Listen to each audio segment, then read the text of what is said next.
WNBA voting scandal. It's a damn voting scandal going on.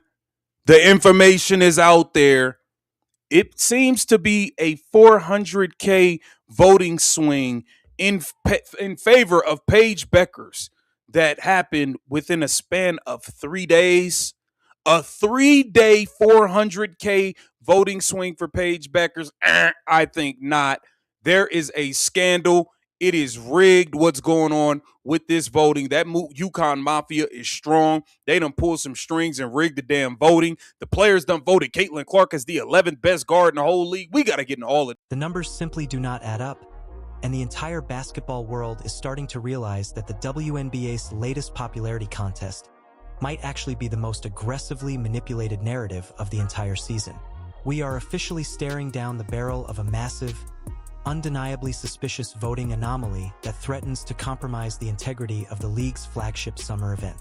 In a blindingly fast span of just 72 hours, an unprecedented 400,000 votes magically materialized out of thin air to completely alter the landscape of the All-Star Game, dethroning the absolute biggest draw in the history of the sport. But the bizarre fan voting glitch is only the tip of a very dark iceberg.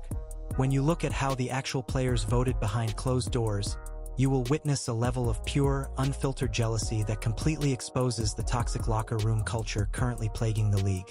You are locked into WNBA Watch, the absolute authority on the raw, unvarnished truth behind the biggest cover-ups and controversies in professional basketball.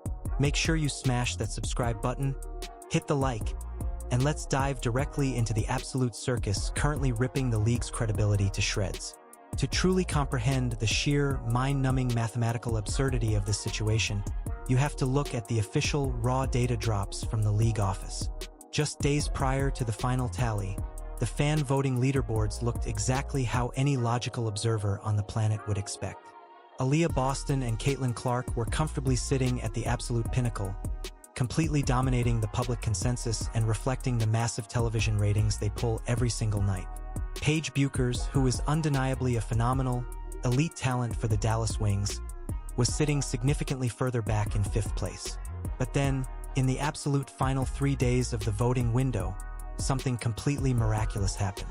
Bueckers experienced an explosive, entirely unprecedented surge of over 400,000 votes, catapulting her directly past both Clark and Boston to claim the #1 overall spot with 1.4 million votes. We are talking about a player who, while incredibly skilled, does not command the nightly, record-breaking global broadcasting numbers or the sold-out stadium tours that follow Clark to every single city she visits. The idea that her sheer organic popularity spontaneously generated nearly 500,000 votes in a single weekend defies every known metric of modern sports marketing.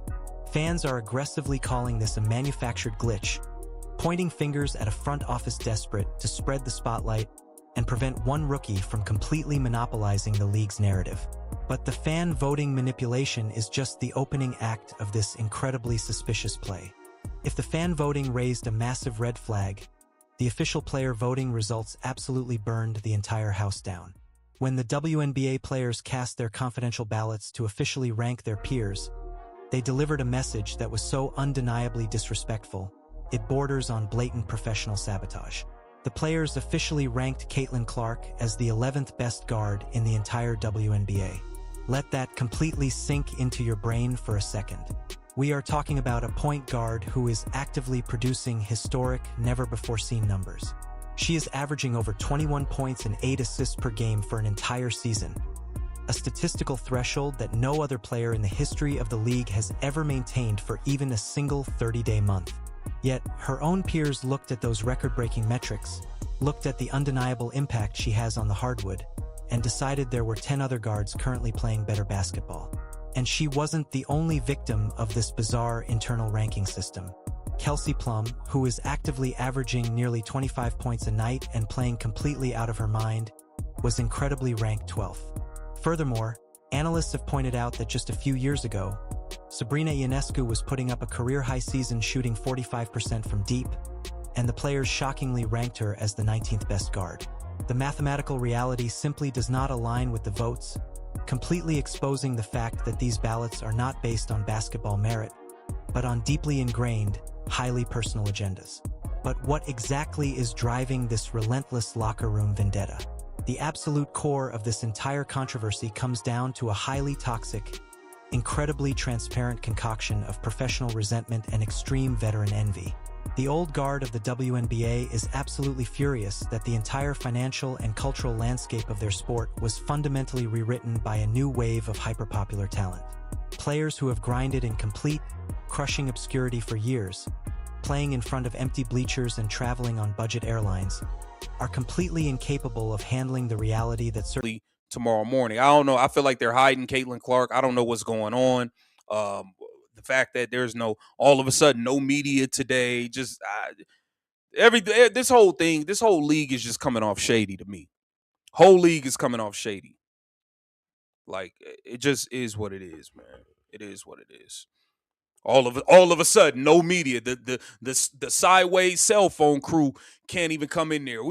Did Caitlin practice today? Is she practicing with the team? Is she playing Sunday? Like, let's stop playing games. box office draws are universally anointed as the face of the sport. They deeply resent the massive endorsement deals, the private jets, the shoe contracts, and the suffocating media coverage that follows these specific stars' every single move. By ranking a historic talent like Clark 11th, the veterans are executing a petty, coordinated campaign of pure resentment.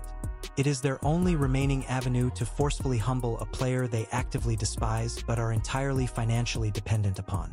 They cannot stop her on the hardwood. They cannot stop her from breaking their viewership records, so they are weaponizing the one thing they still control: their anonymous ballots.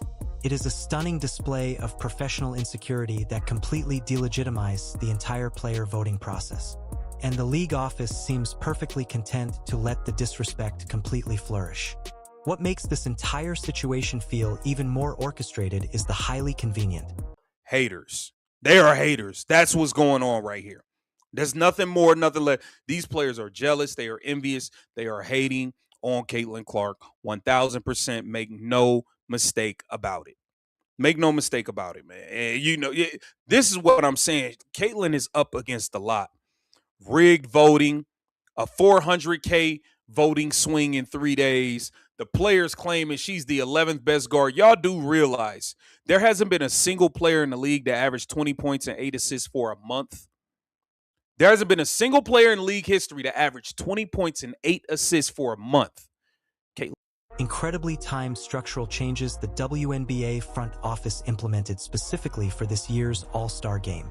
Historically, the absolute top 2 fan vote getters were automatically crowned as team captains, granting them the ultimate prestige of drafting their own squads and acting as the official faces of the weekend.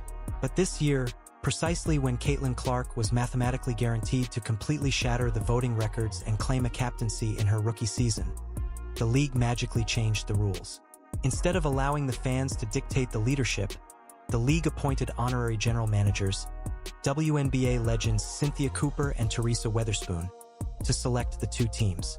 This sudden, unprecedented pivot completely stripped the power away from the fan base at the exact moment they were about to crown a new queen. It is incredibly difficult not to view this as a highly calculated, defensive maneuver by a front office that is absolutely terrified of officially handing the keys of their flagship summer event over to a polarizing, disruptive rookie.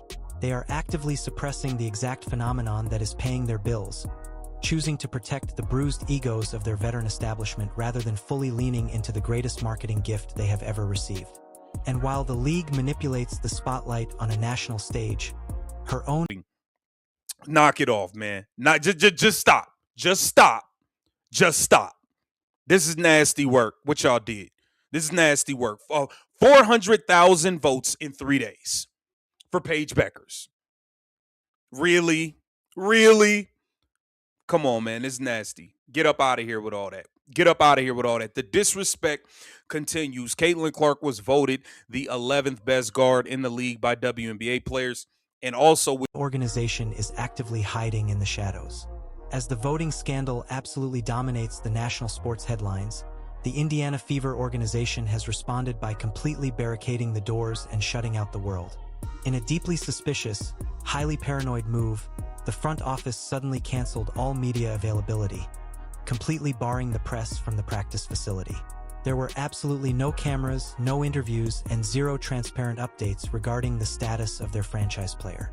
This complete media blackout has triggered massive, blaring alarm bells across the entire fan base. Are they actively hiding Caitlin Clark? Is the coaching staff completely terrified of facing the media and answering incredibly difficult questions regarding her highly publicized mid-game exit, her physical health, and the sheer, unadulterated disrespect of the player voting results? The entire press pool was left completely stranded outside the building, unable to verify if she was even participating in basic team drills. This level of extreme secrecy makes the entire organization look like an absolute, undeniable clown show. It highlights a front office that is completely paralyzed by the pressure of managing a global icon, actively enabling a head coach in Stephanie White who routinely mismanages rotations and allows veteran ball hogs to freeze out their best playmaker. When an administrative hierarchy completely refuses to communicate clearly and decisively, that structural void is immediately filled with intense speculation, media hostility, and deep-seated internal distrust. We are currently watching a professional sports league and a highly dysfunctional franchise actively wage a silent, administrative war against their own golden goose. From the miraculous, mathematically absurd 400,000 vote swing, to the bitter, completely delusional player rankings, to the sudden, paranoid media blackouts in Indiana, the entire establishment is desperately trying to control a narrative that has already completely outgrown them. The veterans can vote her 11th out of pure spite, the league can change the captaincy rules at the 11th hour, and the coaches can hide behind locked practice facility doors, but absolutely none of it changes the undeniable reality on the hardwood. The fans see exactly what is happening. The massive television ratings reflect the truth, and the credibility of the old guard is permanently vanishing. I want to hear your absolute raw, unfiltered thoughts down in the comments section below. Do you believe the fan voting was artificially manipulated by the league office to protect other players? And are the WNBA veterans officially exposing themselves as unapologetic haters by ranking her outside the top 10? Drop your most aggressive takes. Make sure you hit that subscribe button to stay permanently locked into the absolute truth, and I will see you all in the very next deep dive.